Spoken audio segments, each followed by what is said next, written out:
Hi hello friends, എല്ലാ കൂട്ടുകാർക്കും നാളത്തെ പ്രൊമോ റിവ്യൂയിലേക്ക് സ്വാഗതം. അങ്ങനെ ഇന്നത്തെ എപ്പിസോഡിൽ ലാസ്റ്റോട് കൂടി കാണിച്ചത് ഗോവിന്ദ് ഗീതുവിനോട് തിരിച്ച് കേരളത്തിലേക്ക് വരാൻ പറയുമ്പോൾ ഗീതു ഒരിക്കലും വരില്ല, ഞാൻ ഇവിടെ തന്നെ നിൽക്കും, എനിക്കൊരു ആണുങ്ങളുടെ തണൽ ആവശ്യമില്ല എന്നൊക്കെ പറയാണ്. ഡോക്ടർ പറയുന്നുണ്ട് ഡിസ്ചാർജ് ചെയ്താലും ഗീതുവിനെ സൂക്ഷിക്കണം, സൂക്ഷിക്കണം എന്നൊക്കെ പറയുന്നുണ്ട്. ഇനിയിപ്പോൾ നാളത്തെ പ്രൊമോയിൽ കാണിക്കുന്നത് അവർണികയുടെ അച്ഛൻ പറയുന്നുണ്ട് കിഷോർ ഒപ്പിട്ട് കൊടുത്ത കമ്പനിയിലെ ആൾക്കാരെ പോലീസ് അറസ്റ്റ് ചെയ്ത് മയക്കുമരുന്നിനെന്ന് പറയുകയാണ്. അപ്പോൾ കിഷോറിന് അതിലൊരു പങ്കുണ്ടെന്ന രീതിയിലേക്കാകും എന്നൊക്കെ പറയുമ്പോഴേക്കും അവർണിക ആകെ ക്ഷീണിച്ച് അതുപോലെ തന്നെ ആകെ വിഷമിച്ച് തളർന്ന് കരയണൊരു പ്രൊമോ ആണ് കാണിച്ചത്.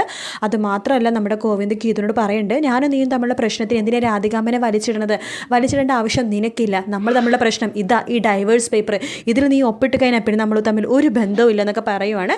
ഇതെല്ലാം കേട്ടുകൊണ്ട് വിജയലക്ഷ്മി തൊട്ട് പുറകെ നിൽക്കുന്നുണ്ട്. ഇതൊന്നും തന്നെ നമ്മുടെ ഗോവിന്ദ് ശ്രദ്ധിക്കണില്ല, ഗീതുവിനോട് അങ്ങനെ സംസാരിച്ചുകൊണ്ടിരിക്കുകയാണ്.